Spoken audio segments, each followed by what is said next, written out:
Good afternoon. As you all may know, Michigan is changing our times. For those who did undergraduate or graduate school here, we would usually start 10 minutes after the hour. And I've been told that we're switching now to start on time, so we're actually going to try starting at noon today.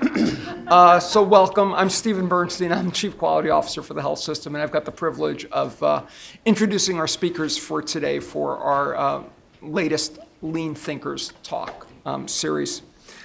It's a pleasure for me really to introduce this session. We've been engaged with LEI and the folks you're going to hear from for a couple of years now on process as product, which is what they're going to be talking about, the application of lean process product design tools and methods for the clinical design program, which is a component of the quality department here at Michigan Medicine.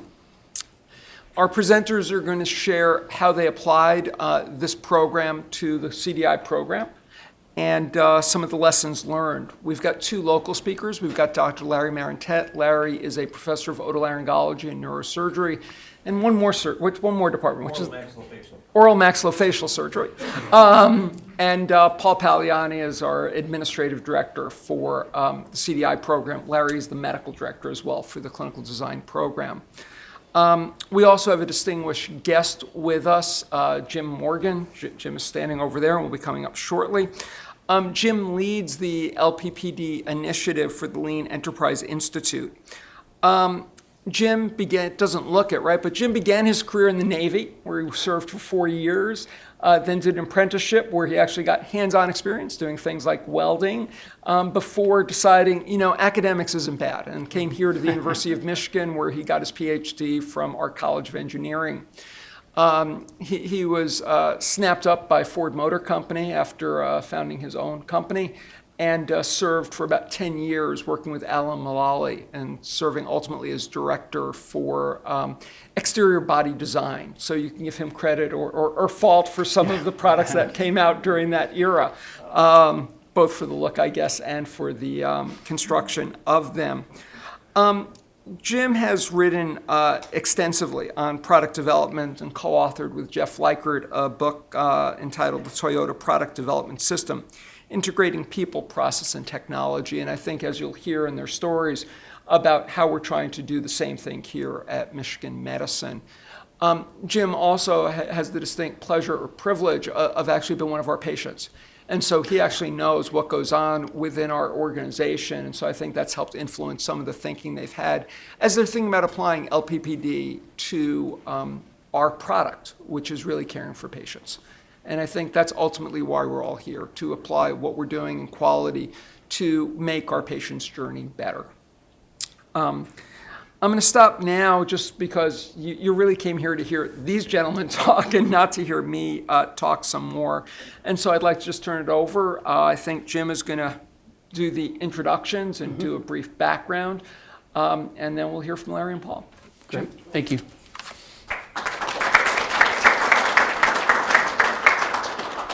So good afternoon, everybody. Are you managing to stay warm? Yeah.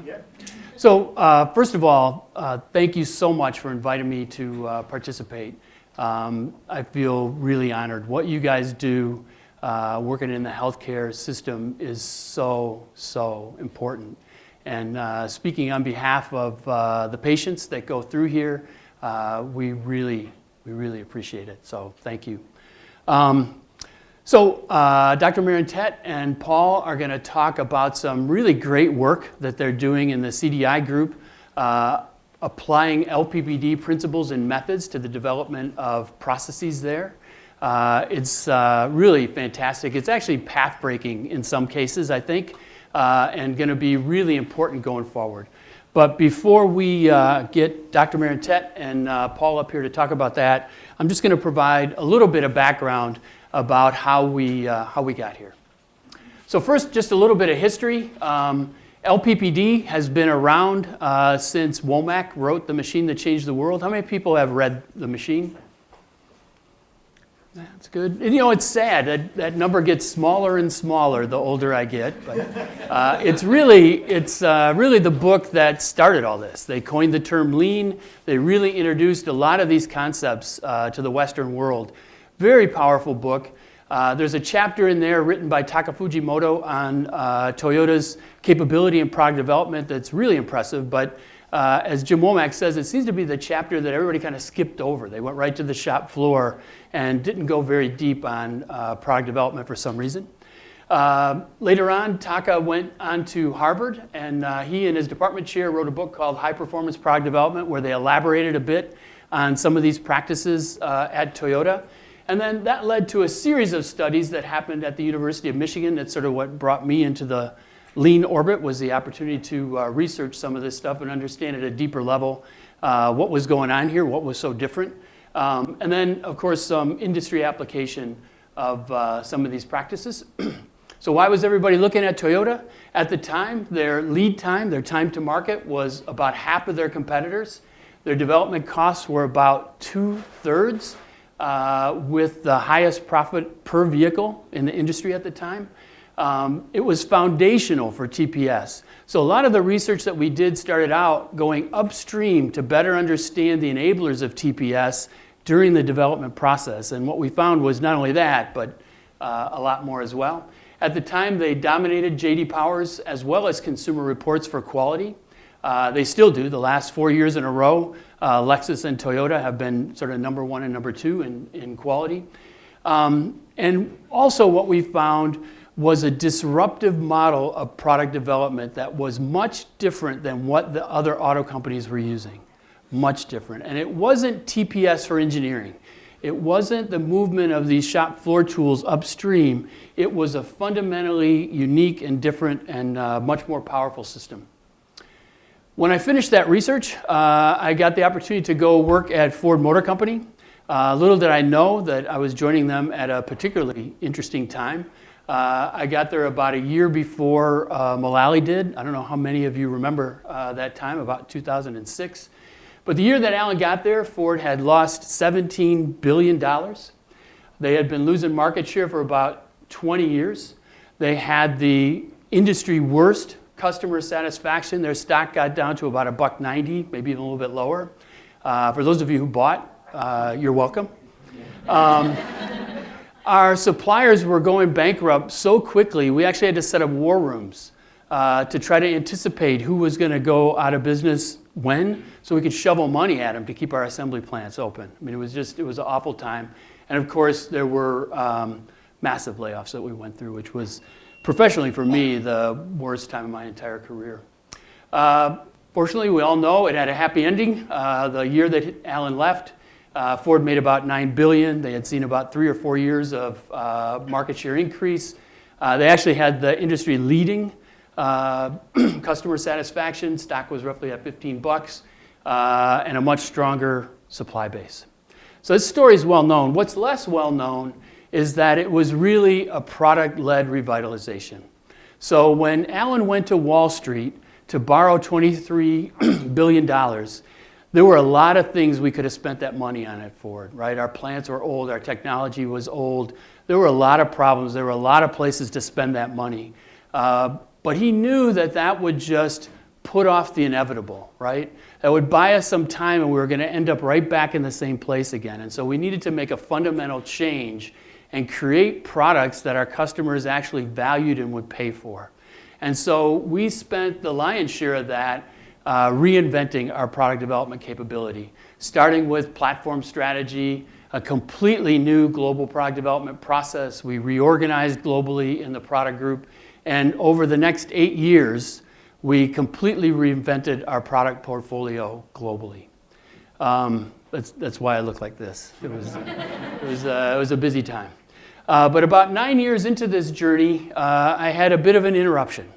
I was diagnosed with sarcoma and got to spend some time here in the cancer center. It did a number of things for me. One was it introduced me to some amazing, amazing people. Dr. Lawrence and his team, and Dr. Bierman and her team, and the fabulous care was just incredible. And I guess that's why I'm here talking to you today.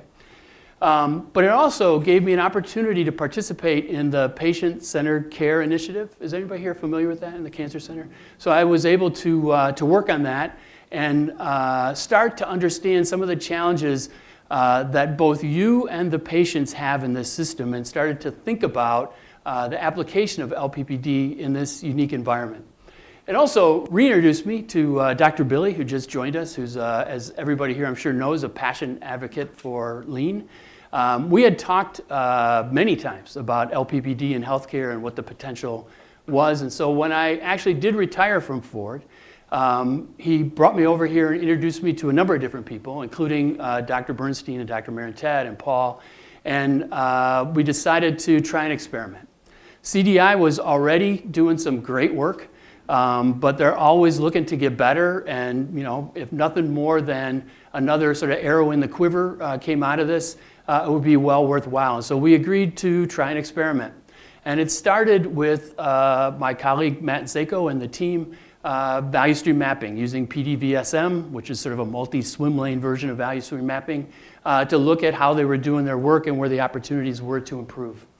And we found a couple of things.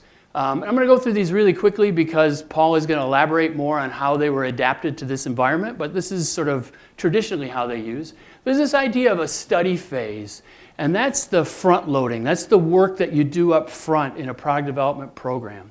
And the idea is you want to close knowledge gaps. So you have an idea that you want to do a Mustang or a new iPhone or a new whatever product, but there's lots you don't understand about what problem it is you're trying to solve, the context that it operates in, your customer and the use cases, right? You want to deeply understand all of that up front, and you also want to identify the major risks that are associated with that work, right? And develop a plan to mitigate that risk. Yeah? And so during this study period, you start to ask a lot of these questions, and you spend a lot of time in rapid learning cycles or rapid experimentation. So instead of arguing about these things, how can we test it? What's the experiment we can do? What can we try? And there's a lot of different tools. Has anybody here heard of 3P, the production preparation process? So 3P is a way of testing those ideas. Simulation is a way of testing it. The Menlo guys talk about the high-tech anthropologists and how they do a lot of early work to test ideas. Also a way to learn through experimentation. And so that study phase is, I think, an important part of process development, not only to understand, but also to help align all the key stakeholders going forward on these new processes that CDI is creating.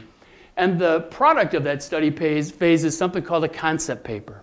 And the concept paper provides a compelling vision for what this product needs to be, right? The idea is you're trying to engage the team or enroll the team in delivering this process, this product.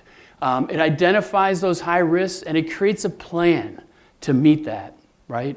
And so this also allows the chief engineer or the project manager to compile all of this information, turn data into information, and create a story about what it is that they're trying to do and align the team around it.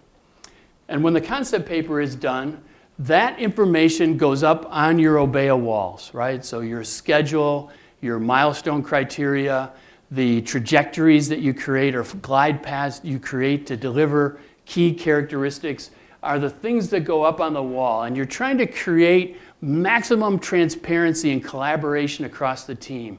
You really want people to work together.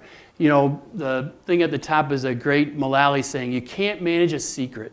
You need to get it out there. You need to get everybody engaged. And this is where you do your either daily or weekly stand-ups around all of this information. Process milestones are a fundamental part of creating a management system. The idea is to understand normal from abnormal conditions in such a way that the team has an opportunity to react, right? So it's one thing to create an Obeya. It's one thing to create a schedule and a plan. But how does the team know if they're where they're supposed to be during this process, right? This kind of work is not like the assembly line. It's very difficult to tell. We used to ask engineers, how are we doing on that? Well, okay, kind of, We used to say that engineers had as many definitions of done as we do of, snowflakes kind of thing. It was, oh, you mean done. I didn't know you meant done, kind of. So this is a way to talk about that. And the fundamental foundation for a management system, in my view, is this idea to tell normal from abnormal, signal for help when you need it, and provide help in a meaningful time frame, right? So if you just think about an analogy from an assembly plant floor, the operator is working in their station and they have the painted lines on the floor, for those of you who've been in there. And when you're at the 50% line and only 25% of your work is done, you pull the end on. The line doesn't shut down, right? The team leader comes over and helps, because the idea is you want to fix the problem in station so you don't disrupt the rest of the line. Does that make sense? What we're trying to do here is create the same thing for managing projects, for managing process development in this case. And then design reviews. Design reviews are places to surface your technical issues, to bring cross-functional teams together, to talk about best case solutions, right? So if you surface issues at a milestone review or at an OBEA daily stand-up, you need to have some place to go to talk about how to do this. And so it can be a computer interface, it can be any element of your project that you need to get this kind of cross-functional discussion. And so the CDI team has started to employ each of these things in their unique environment with, I think, some really encouraging results. So I'm going to stop talking and turn it over to Dr. Marintet, who's going to talk more about specifically how the team has been using these tools.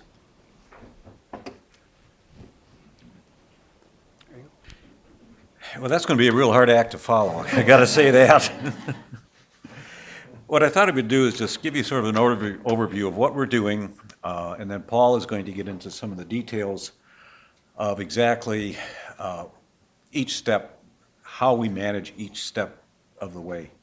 So how do we get into all of this? Well, this all came out of when I was the medical director for the destination programs, and I thought, well, let's look at these different programs that we've been advertising with a digital search campaign, and let's just look, are they really providing the best value and the best margin, if you will, for the institution? And so what I found was they weren't. So moving on to do a little bit more research, people talk a lot about value today. We hear that all the time. What is value? What is value? Well, basically, to put it in a nutshell, did you get what you paid for? Do you feel like you got your money's worth? Well, value, up at the top from Michael Porter, and he is at the Harvard Business School, has written extensively on healthcare reform and refinement, defines value as outcomes over cost. So as outcomes go up and cost goes down, value increases. The appropriateness part was added by Dr. Spollinger, president of our health system. Should you have got that MRI, or why didn't you get the MRI? Either way. Robert Kaplan, he's also at the Harvard Business School. He talks about, in order to manage value, that you must look at outcomes and cost, and they have to be measured at the patient level. To just arbitrarily say, oh, well, we're going to be cut costs, we're not going to necessarily look at what are the outcomes, is wrong, because we know if we improve outcomes, we reduce cost, reduce readmissions, surgical site infections, you name it, all across the board. So this is a list of the different programs that we're currently working with. Now, some of these programs, we chose them because they were going to be subject to bundled payments, which is a payment that comes to an institution that covers everything from, say, when you have your total hip replaced, all the way through 90 days thereafter. If you go to a SNF, or if you don't, everything is included. And so included in that would be the acute MI program with Dr. Gurm, Dr. Patel with the Cabbage program. Some other ones, colorectal, we looked at them because they did have a higher infection rate, as well as sepsis, where we have one of the highest mortality rates actually in the state. And we're always open to people sending in requests for us looking at their programs. Had to put a little pitch in there. Okay, so what did we do? Well, there was a problem with patients being admitted with atrial fibrillation from the ED, stable patients. Patients would be in the hospital overnight. The hospitalist would make rounds the next morning. Patients sitting in bed, heart rate's 80, and they say, why am I here?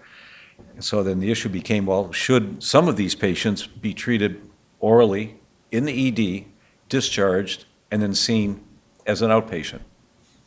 The reason they were being admitted was because the ED doctor said, well, I can't get them in to see cardiology for 3 or 4 months. Okay. This ED protocol you see, I don't want you to read any of it, but suffice it to say, this turned out to be a product of our product development process. At the top of this slide was basically sort of a priority follow-up for the physicians or the PAs or the NPs in the ED. At the bottom is what was given to the patient, that you can be discharged, and with this infographic, you can be seen on an average of 3.2 days after being discharged from the ED in an EP clinic for treatment and follow-up of your AFib. We're still working on this, but suffice it to say that the capture rate for potential patients is at 78%.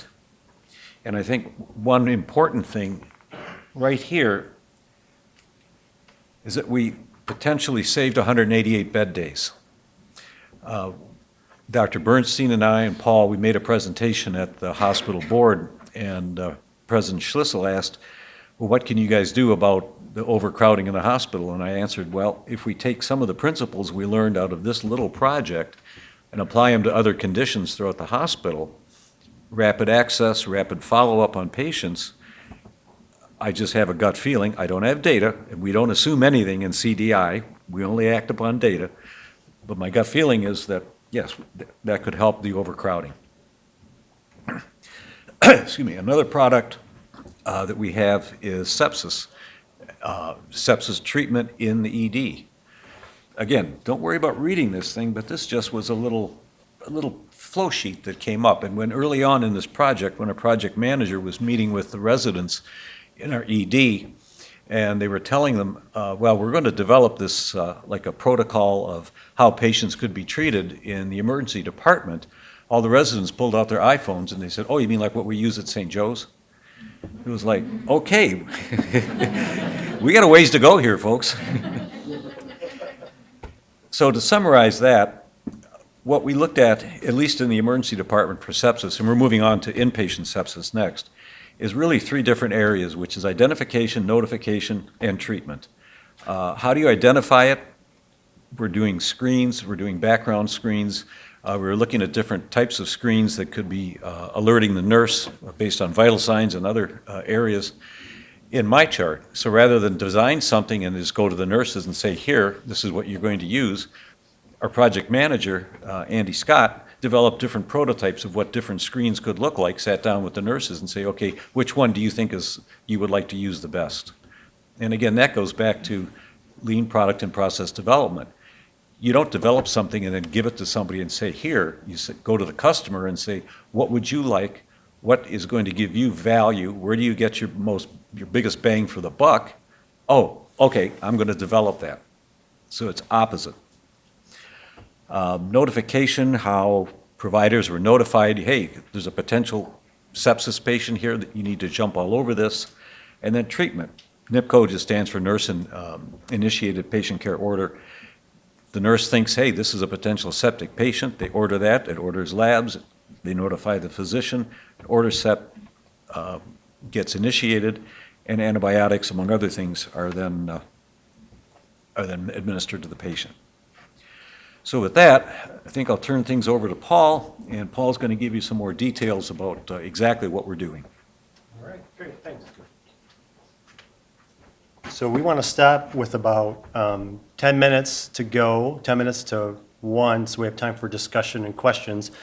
So over the next 25 minutes, I guess, I'm going to go through more of our story of how we've been working with LEI and LPPD. It all started about 10 months ago when LEI invited us to join something called the LPPD Learning Group. And as Jim was kind of alluding to, it was sort of an experiment. They wanted to know, could they teach us some of the product development things that they were teaching these other companies that are part of the learning group? Could they teach it us, and could we apply it to healthcare? So what I'm going to talk about, and Jim mentioned some of these enablers or topics in his talk, I'm going to talk about how we've been applying these in clinical design for about the last 10 months. I'm also showing you here what I think is our competency or maybe our learning level for each topic. The ones at the top we've been working on for the last 6 to 10 months, and the ones towards the bottom we've only been really working on those for the last 2 to 3 months. So starting with PDVSM, or the Product Development Value Stream Mapping.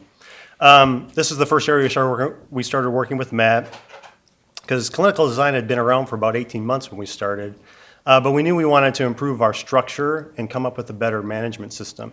So at the time, when we were introduced to Matt and to Jim and to LPPD, we had some specific things that we knew we wanted to do better at. Specifically, we wanted to have a better handoff at the end of our programs back to a process owner or the physician champion. We also had guessed how long it would take to do a program. We just guessed it would be 12 months. We really didn't know. We hadn't even fully developed our whole process yet when we got started. And we had been PDCAing ourselves anyways, and we were actually planning to retreat, so this gave us an excuse to have a retreat with a coach or with a consultant. And we had been also asked to do more programs and to go faster. So in June of 2017, just about 8 months ago, we did 2 of these PDVSM sessions. We did a current state on the 6th, and we did a future state on the 21st of June. So as Jim was alluding to, we did this functional swim lane timeline mapping to look at a program that we had already been working on, the head and neck program. And then for the future state, we looked at how we could be ready to do work, a readiness phase, doing the work, and how we can manage the programs. So this is just a quick snapshot of the value stream map that we put together. The functional swim lanes are down to the left. Across the top is a timeline. And we plotted out all the activities that we had been doing for this particular head and neck program. This is another shot from some of the people during the work group. And after our current state session, we had some takeaways. The team really felt that it was great to be able to visually represent the work that we did, because we hadn't really looked at it in one big, drawn-out map, exactly what we had been doing. We also could see the big delays that we had in scheduling around here at Michigan. Scheduling meetings is a huge delay. We also had delays in getting data. And we realized that we needed to encourage process owners way earlier up in our process. One of the process owners actually came to this session, and he told us that he thought that we forgot about them, because we had worked with them for like 3 months, and then he didn't see us again because we hadn't been engaged with them, which I'll show you later. Now we do biweekly check-ins, but back then we hadn't been doing that. We realized we had undoing teaching and doing for our process owners, and the plan was for 12 months again, but head and neck had taken 18 months. And we really had at the end, we realized we had a vision for work we were going to do, and we only got about half of it done. And actually, at this current state session is when Matt introduced some of the key enablers that I'm going through today. So then we went to a future state a couple weeks later. We laid out the functional areas of the people that are doing the work, like process owners, physician leads, our PM and IE match pair, people that provide support, people that provide data. And we just mapped out the activities. What do people do and when? We just turned this into an electronic version of that. You can kind of see down the side the swim lanes of the people and a little snapshot across the top of about the first 4 months. So takeaways from that session from the team was, it was great for us to have this retreat time, like I talked about. We were able to kind of step back and think about the work that we're doing and develop a more realistic timeline. We also added something called a readiness phase, because we hadn't had this actually baked into our process, with the idea of going slow at the beginning to go fast later. And then we renamed the phases that we go through. We gave them healthcare analogies, because we thought this would be a better way to engage our customers. So we ended the PDVSM with our new process. Before it was like 4 phases. We ended up with 6 different phases. I'm not going to go through all these in detail yet, because there's a slide later. But in essence, we have a readiness phase, which analogy would be an H&P. We have a pathway development or gap analysis phase, which is like a diagnosis. We do subgroup readiness, which is developing a treatment plan. Then we get into the work, the treatment. We get into root cause analysis, countermeasurement, development, and implementation. Then we actually graduate or hand off a program. That's sort of like someone being discharged. And then we do a sustainment work with them, and that's sort of like getting a follow-up after being discharged. This is a bit more about the actual timeline. So each of these phases, we were able to map out how long we thought each of them would take and who would be involved in each of the phases. So after doing the PDVSM work, we moved to the next. We were challenged actually to go to the next phase of the LPPD work, and that would be to start working on something called ROBEA, specifically to help us manage our program. So that was really our issue. How do we actually implement this new timeline that we came up with? How do we know if we're on target? Let's get all the details of a program out in the open so everyone can see it. This is the you can't manage a secret aspect. And then how do we keep moving so we don't fall behind? So our Obeya experiment started in September. I think you can see this. So I had sent out an email to the team, and I said, hey, we're going to do this experiment. Matt's coming. We're going to work on a work plan with a big calendar and lots of sticky notes. So we built our Obeya over 4 weeks. We have a work group meeting anyways on Wednesday, so we just use the work group meeting to build out these different program schedules. Matt actually came twice, so he was on site for two of the work sessions, and then we did the other two ourselves. This is another shot of us building out the Obeya. So we ended up building out the program plan for 6 programs that were sort of new in our cycle over these 4 weeks. So after the 4 weeks, we had built our schedule out basically for the next 12 months for each program. And we did it for our, Larry showed the list at the beginning, we did it for AMI, sepsis ED, cabbage, AFib inpatient, something called patient product outcome measures, and sepsis inpatient. But then, when we had been building these maps, we had been using, like I said, our already established work group meeting. But after the meeting, we just rolled them up and put them back in my office. And the next week, we'd unroll them, add more content to them, and then roll them back up again. So when we were done, we realized that, well, to use these, we have to find a place to put them, which is the next part of an Obeya, is finding space for it. So we work over at Green Road. So we just kind of looked around and found a wall. We did ask for permission, and we decided to post them out where it is that we work. So we posted them in October. Actually, came in on a Saturday with one of my daughters, and we hung them up on the wall. So we'd done the 6 programs that were sort of in the newer part of our phases, but we had 4 other programs that were sort of towards the end of our phases, like in phase 4 or 5. We weren't going to map these out, but as we'd been doing this, I realized, well, we should probably do a map for these, or a timeline for these. So I created a supplemental Obeya. I just hung it in my office and put that up. So after we did a large program schedules and a smaller schedule, the next thing that we were challenged to do by Matt and the others at LPPD was, can you actually report out on these or use this to do a weekly stand-up? So it's just a weekly event. Again, we already have a work group meeting, so we just get together at the beginning of our work group meeting and talk about what's going on for each program. We update, we look at the schedule and look at the status. So our first Obeya stand-up was on November the 1st, and we did our first experiment. So I just kind of set out an email like, this is an experiment, we're going to try this. The goal was to get through 10 programs in 30 minutes. So here's some shots from our first Obeya stand-up out at Green Road. We have our full CDI team, which is the project managers and the IEs there. Just another shot. The other thing we learned from LPPD was after you start the stand-up experiment, you need to do a reflection after every other one. So after every other meeting, we've been doing this reflection to kind of talk about, for 10 minutes to understand how's it going. And over the last, we've done 13 of these so far.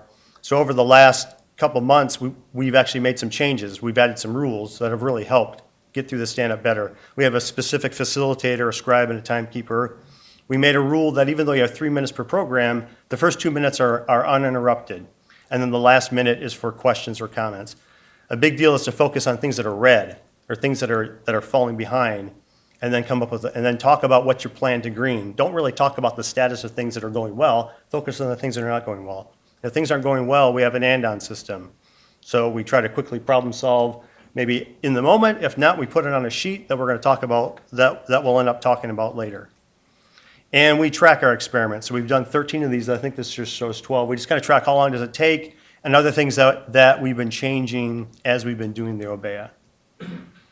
So after we had the schedules up for a few weeks and they had done a few stand-ups, I was able to go out to LEI for a meeting, and I went to their offices. And I saw how they have a lot of visual management just throughout their whole office area. And that's when we realized, I came back and told the team, I took pictures and showed everyone, we realized, well, you know, this idea of Obeya is more than just this big program schedule. It's all of the other visual management that we have. So we've been adding more visual management to our green road area. So Obeya is more than just the program schedule. It's all of the visual management. So here's our team calendar where we talk about what's going to happen each Wednesday. We have the stand-up, plus we do other things on Wednesdays, other meetings that are coming up. There's an attendance sheet up there. Here's our and on escalation list for things that go to the next level up that need problem-solving help. This is a visual representation of how order sets get updated. So Carolee and Mandy put this together because we've been updating order sets. So how do you actually update an order set? There's 9 steps. They're listed below. And then what's the status of the order sets that are being updated? This is a visual management system for our actual program intake process. To become a project, to become a program as CDI, this is the process that you go through. There's 6 steps. So that's also visual. This is a program-specific management system that's part of our Obeya. That's in one of our project managers' cubes. This is Andy's office. He's managing sepsis ED, which is on the left, sepsis inpatient on the right. This is in Heidi's office. This is the AMI management system. This is other stuff that were put up, Kathy and others put up. How do we actually develop something called patient pathways? These are products that we make, but how do we actually do it? And which ones are we working on and what's the status of them? This is something else she has hung up that talks about the process of developing a pathway. And then out at 777, where a lot of the quality folks work, Kristen, our business analyst, started something new. We call it the Data Obeya, because we want to make visual each program, what are our data needs and what's being worked on, so everyone can see it. So this is the kind of stuff that Kristen knew. She managed this. If you asked her, she could tell you, but it was in a spreadsheet or in her head. We just wanted it visual so everyone could see what was being talked about. The stuff on the right, the blue stuff, is our dashboard development process. So you can see how many dashboards do we have so far. We have 1, because that's the one that made it all the way to the end. So some of the takeaways from doing Obeya and the stand-ups from the team were, people like it. We like the visual mapping. It helps people manage things better. The timelines that we make, it lets people know they can see what's coming up. By the way, and we talk about it every week. So people can get ready for big meetings like with Linda Laren. Stand-ups are great. This is something else that was kind of cool from this. We finally get to hear an update on all the programs in just 30 minutes. So we've been working, like I said, for about a year and a half. We've had these weekly meetings. We could never get through all of the programs in an hour and a half. We couldn't get through what was going on in every program. Now it takes us 30 minutes to give a quick update. The idea of the Obeya space, anything we have in spreadsheets or in people's heads, we got to get them up on a sheet so everyone can see it. And someone else made a comment that we're changing how we collaborate with our clients and with each other. So now I want to jump to another topic that Jim talked about, which would be design reviews. So going back to our CDI process, we've been implementing the design reviews during what we call our subgroup work. So this is again our clinical design process. So the subgroup work means that after we do the initial phase of our work, where we get together with our clients and understand what the gaps are, understand where some opportunities are, we break up into subgroups. And then the program continues with smaller groups of people working on specific issues.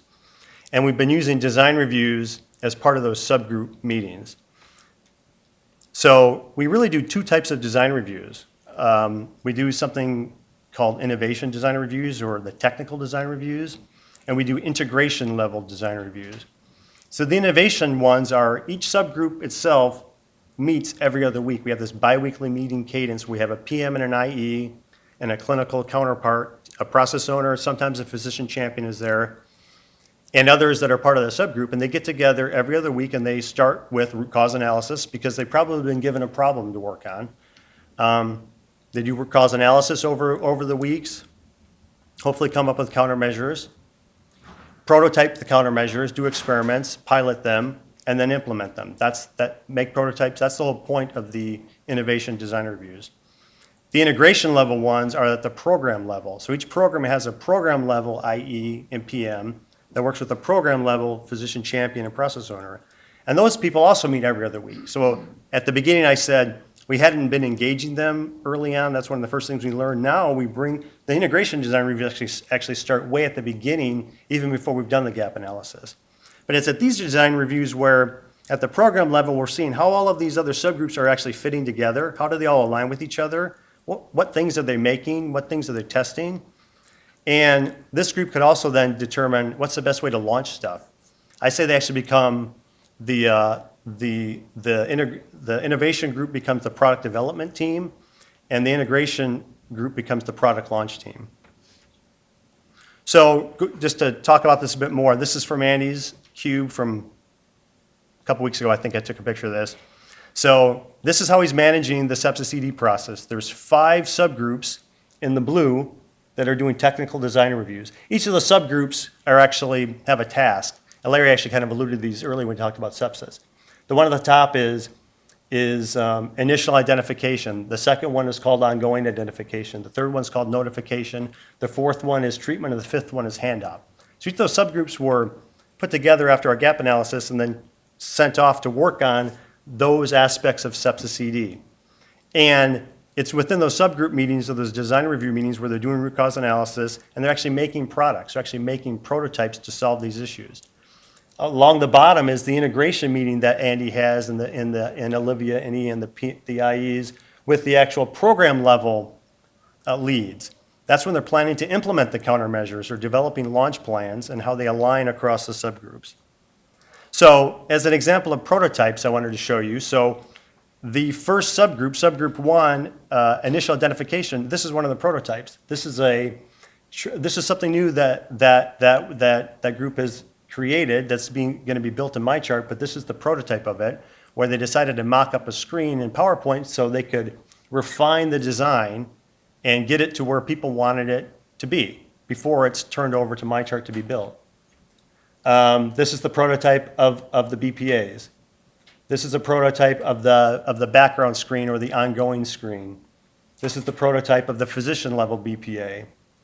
And this is the prototype of the track board. So right now on the ED, there is no sepsis column on their track board. So that's one of the, so the notification team worked with the people in the ED that are part of the team and realized, well, let's add this to the track board. Well, this is how this is the prototype of the icons that they're going to use and what it means when these icons show up on the track board. So that group of work has been developed and turned over to MyChart to be built now. The prototypes have been turned over, and now they're actually building it. We're going to launch that in May. Here's a couple other examples of prototypes that we've been working on. So AMI, one of the subgroups worked on information for residents when they're discharging AMI patients. So one of the products that they wanted were pocket cards. I had no idea that physicians love pocket cards so much, but they really like them. So they needed pocket cards for this patient population. So during these design reviews or during these subgroup work, they came up with a pocket card design and they've created it and now they're piloting it. This is another prototype that's being piloted. Part of the AMI program is something referred to as patient ownership because we need to get patients follow-up appointments within 7 to 14 days. So this process flow, this is a product that was developed by that subgroup and it's being tested, it's being piloted up until tomorrow. We make pathways. This is an inpatient pathway for colectomy. So this pathway was, again, prototyped in these different design review settings, and now it's being used and being piloted for colectomy patients. This is our colectomy dashboard. The dashboard had been prototyped, and now it went live, and this is an example of another product that we created. We've created a dashboard. Here are some products that have been created for the mitral valve program. They have patient pathways across the top. But one thing that was interesting was the people they were working with, they didn't like the same design as this. They didn't like a paper 11 by 17 design. So that design review team, that subgroup team came up with other ways to prototype or get this information out. So you can see there's a little tent card like in the middle. One idea was, well, maybe we can try a tent card. So Kathy and Ian actually made a prototype of a tent card to bring it back to people to show them, actually to show patients, is this something that you would like? So moving on to the next topic after design reviews, I want to talk a bit about milestones because on our OBEA or on our program schedule, we have a lot of milestones or they're the actual diamonds that are on the schedule. And this is something we're just learning about. That's why I gave us a 2, because we just did this maybe in the last month. We got some coaching and some learning from Matt and from Jim. But the idea is, how do we actually know the status when we do our stand-ups? We've been talking about, before the stand-up, you need to identify if something's green or red. So now we got some more feedback on how do you know if it's green or red, other than just sort of like your feeling if it's green or red. So milestones, or working with milestones, is a good way to really understand the status of something. So another part of milestones is, what's the purpose? So why do we care if something even gets done? Like, why is it a milestone? How do you know if you're done? So this is are you sort of done, the done? We have the same thing here. We talked about our dashboard. It went live Friday. I thought it was going live on January 15th. I was told it was done January 15th, but no, that's just when it went into validation. So I thought it was done. It wasn't done, it was sort of done. So how do you know if something's done? There's this concept, and Jim mentioned the term of quality of event criteria. That's how you decide. And the idea of having milestones on our timeline, on our program schedule, and identifying the status of them is, you don't want to wait until the milestone hits before you pull the end on for help. You need to be looking at it ahead of time. So we use indicator events on our program schedules as well as, are we going to meet the milestone?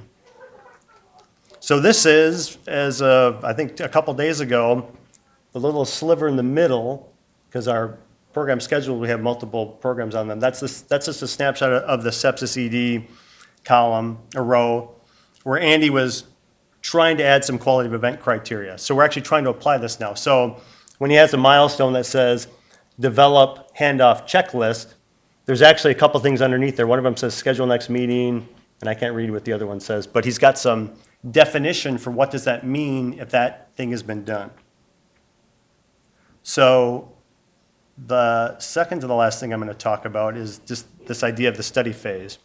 So as we've been implementing the work that we've been learning from LPPD, we kind of did it in a different order. We didn't start with the study phase or start with the concept paper, but that's really where you're supposed to start when you're working on product development. But I think it makes sense that we started with the OBEA and the program schedule, because it kind of fit how we were doing our work. So now we're learning about the study phase. So again, this was just, I think we had our first call on this 3 weeks ago or 4 weeks ago, to really understand how can we apply this thinking to the work that we're doing. So it's really how we begin a program. So the first few phases I was talking about are called the HMP and the diagnosis. So we need to understand, the way we do it is we understand our patient population. We figure out who should be on the group called the core team, or the people that are going to actually help us do the work. During the study phase, we actually pull together people that usually don't talk to each other. We provide data to people that they've probably never seen before. We do a competitive analysis during the study phase where we go off and see what other people are doing. So for sepsis, we've looked at what other hospitals are doing. For patient-reported outcome measures, we've looked at what a couple other institutions are doing. For AFib, we looked at what St. Joe's was doing. We also, during the study phase, do our go-sees. We understand the work that the people are doing in the area that we're going to be working on. We try to zero in on the problems we're going to tackle, and then we break up into these subgroups I was talking about. This is all during the study phase. And we do a kickoff of this aspect of this diagnosis phase where we pull together the core team for the first time, and we actually tell them what the CDI process is. We show them our timeline, and we let them know during this part that we're going to be in a relationship with them for about a year. This is a year-long or more endeavor. And then we kick off the subgroup phase. So going back to this drawing, really our study phase is really the first 3 phases or so, and the execution phase is the second bit of work. So I've got about a minute. I'm going to get through the last couple slides.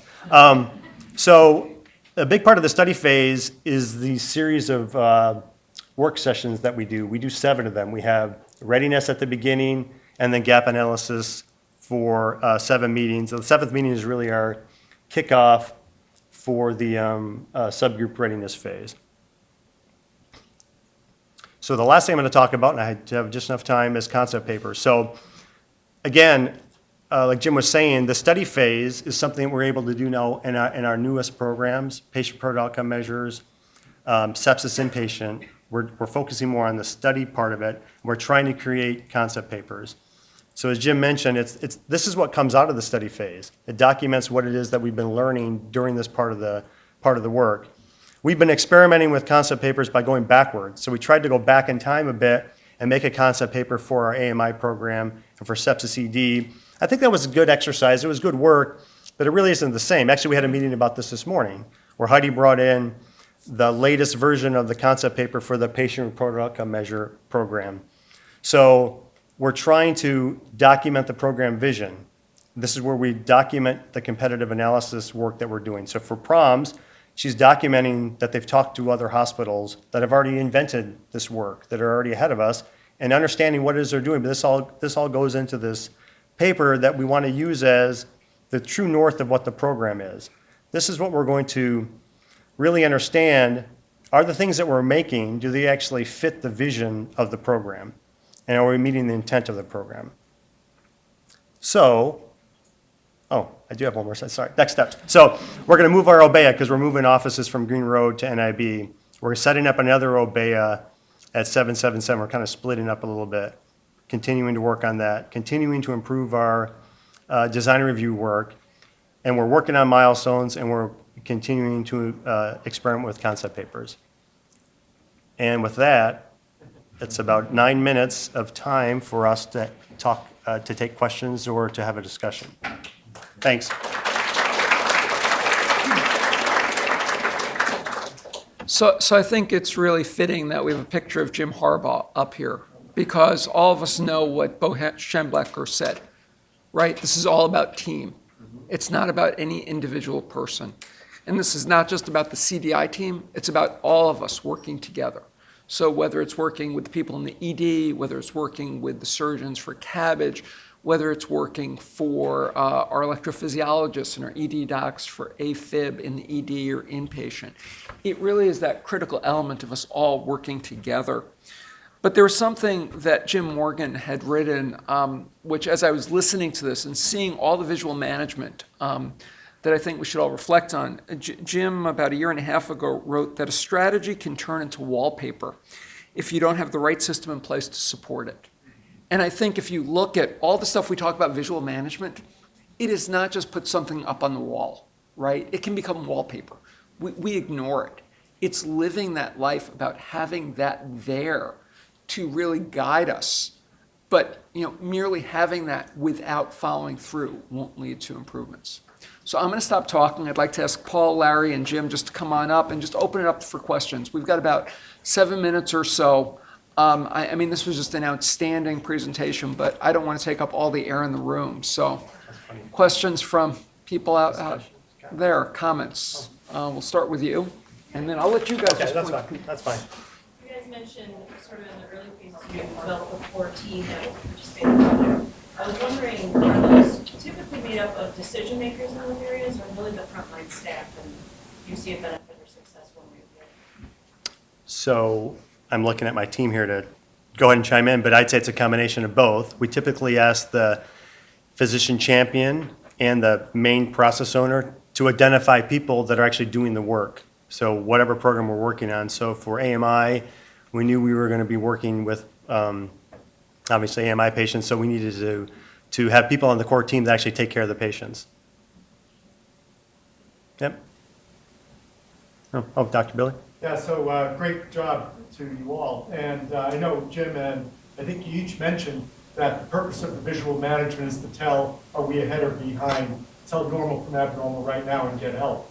So Jim, you're the one I've heard talk about this most, about like what happens when you go red and what happens when you stay red. So can you guys talk about, because there's a lot of reluctance in organizations to show that you're red. It's like, a failure and blame and guilt and all that. Mm-hmm. Yeah, so just a couple of things. Number one, OBEA, or visual management, is just a part of your management system. And a management system is a combination of your operating system, which are your tools and methods that you employ, and leadership behaviors, and they're inextricably linked.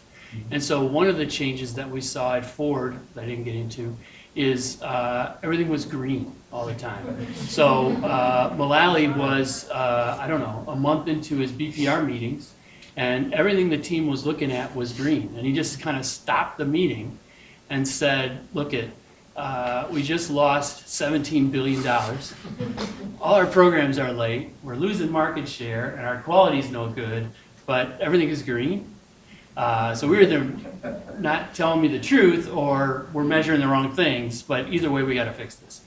What it really was these people had learned over their careers at Ford that when you raised an issue, when you went red, you didn't get help, you got to wire brushing, right? And you got to report out more, and you got to, you're red, I want your status every day, kind of, so you got added work. And so engineers are not stupid. They just said, well, if I'm going to get in trouble, I might as well just wait to the very end to get in trouble instead of getting in trouble all along the way, right? I mean, kind of thing. And so they created this culture where people just worked really hard to try to solve their problems rather than to surface them and try to get help. So the one piece is this sort of cultural piece. And what Mullally used to say all the time, and I think you had it on one of your slides, was, it's okay to be red. It's not okay to stay red. And so this is this sort of balance between it's okay to surface issues, right? Another thing he used to say was, you may have a problem, but you are not the problem, right? And so we need to surface these things, but it's not just surface them. We got to do something about it, right? And so that's where that sort of what's your date to, first of all, do you need any help? And what's your date to green, right? Because the purpose is to try to manage this stuff, right?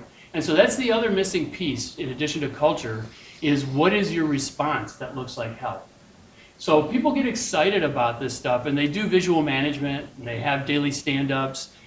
People, teams get enthusiastic, they pull the andon, through their Obeya, and then nothing happens, right? And it's a little bit like, remember the old days people would do suggestion systems and nothing would ever happen, right? And finally you would get the suggestion of, let's get rid of this stupid suggestion system, right? Kind of thing. It's the same thing, right? If you start this way and you don't respond, you're going to create a lot of, especially with engineers, I don't know, maybe it's the same in healthcare, a lot of really cynical people, right? Very fast, because they're not stupid, right? And so you need to really think about what does help look like in this particular instance. And so we created some, cadenced escalation events, and we did a number of things to try to create something that actually felt like help to the team and evolve that over time. So those are important elements that are often overlooked. Is that? Yeah, that's right. Well, on that note, I'm just going to end our session so we can all stay on time. Paul, Larry, Jim will stay up front if people have questions afterwards, and I do want to thank them. This was an outstanding presentation. I want to thank you. Oh, Matt.